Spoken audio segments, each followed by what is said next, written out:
The Secret of Success by William Walter Atkinson. Chapter 1. The Secret of Success. It is with some hesitation that we bring ourselves to write this little book, entitled The Secret of Success. Not that we are not in sympathy with the subject, not that we do not believe that there is a secret of success, but because there has been so much written on the subject of success that is the veriest twaddle masses of platitudinous wordiness, that we hesitate to take the position of a teacher of success. It is so easy to fill pages of paper with good advice. It is so much easier to say things than to do them, so much easier to formulate a code of precepts than to get out into the field of active endeavor and put into practice the same precepts. And you may imagine why we hesitate to assume a role which would lay us open to the suspicion of being one of the do as I tell you and not as I do teachers of the art of success. But there is another side of the question.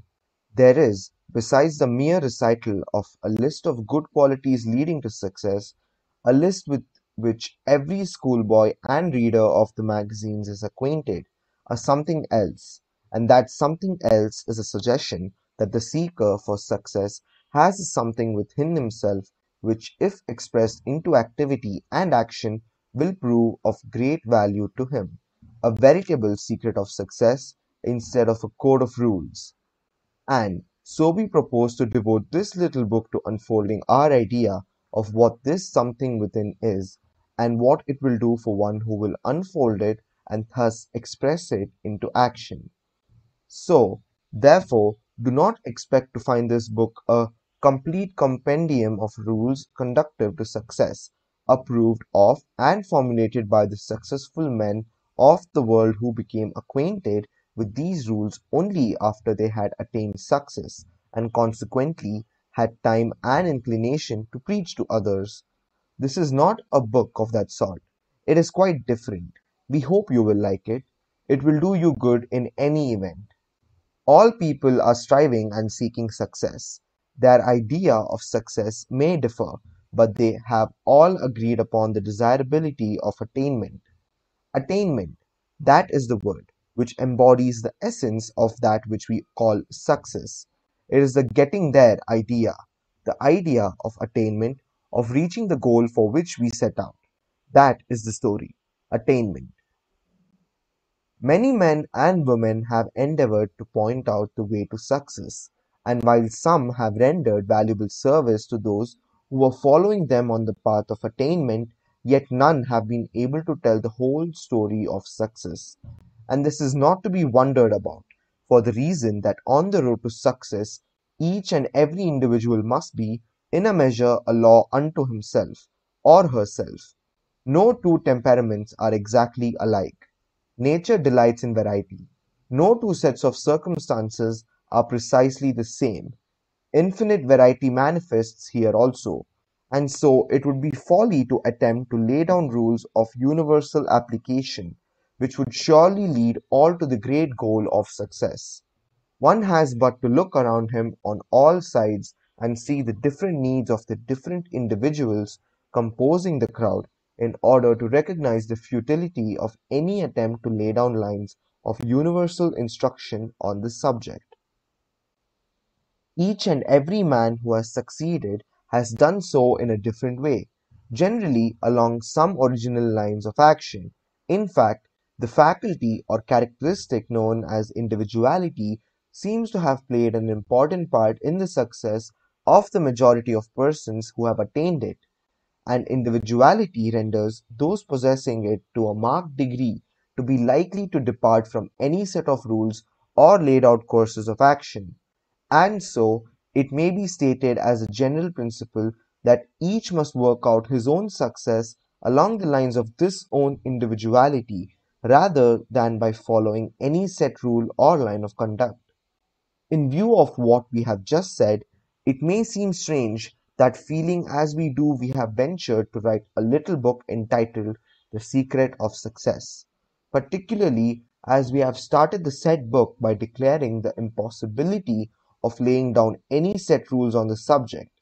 This may seem like a paradox, but a little examination will show you that it is not so.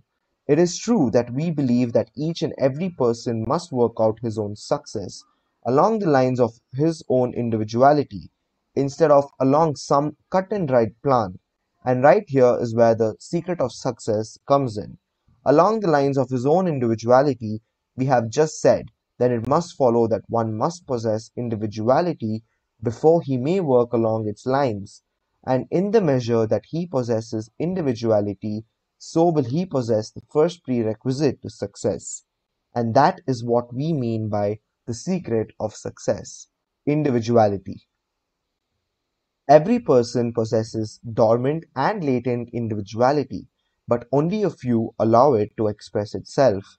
The majority of us are like human sheep trotting along complacently after some self-assertive bellwether, whose tinkling bell serves to guide our footsteps. We have absorbed the notion somehow that these bellwethers possess the sum and substance of human knowledge and power and ability to think, and instead of unfolding our own dormant powers and latent possibilities, we allow them to remain in obscurity, and we trot along, joggity jog, after our pet bellwether. People are very much like sheep in this way.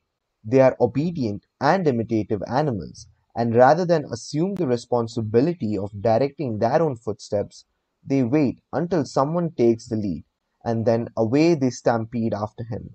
Is it any wonder that the leaders claim the choicest pickings for themselves, and allow the flock to get only the scrubby grass? Not a bit of it. They have earned the choice bits by reason of lack of individuality and initiative on the part of those following them. In fact, they were chosen as leaders because of this self-assertive and self-directive quality. If they had stood back in a modest, mild manner, they would have been pushed aside by the flock that would disclaim them as leaders in favor of others who knew how to push to the front. Now, in this little book, we shall not endeavor to awaken a spirit of bellwetherism in you, nor to urge you to strive to lead the flock.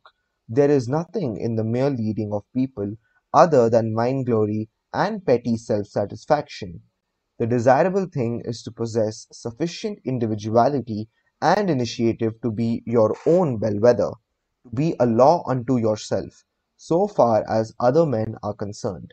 The great men, the strong men, care nothing for the flock, which so obediently trots along after them. They derive no satisfaction from this thing, which pleases only inferior minds, and gratifies only petty natures and ambitions. The big men, the great spirits of all ages, have derived more satisfaction from that inward conviction of strength and ability which they felt unfolding into activity within themselves, than in the plaudits of the mob, or in the servility of those imitative creatures who sought to follow in their footsteps. And this thing called individuality is a real thing, inherent in each of us, and which may be developed and brought into activity in each one of us if we go about it right. Individuality is the expression of our self, that self which is what we mean when we say I. Each of us is an individual as I, differing from every other I in the universe, so far as personal expression is concerned. And in the measure that we express and unfold the powers of that I, so are we great, strong, and successful. We all have it in us. It depends upon us to get it out into expression. And this individual expression lies at the heart of the secret of success. And that is why we use the term, and that is what we shall tell you about in this little book. It will pay for you to learn this secret.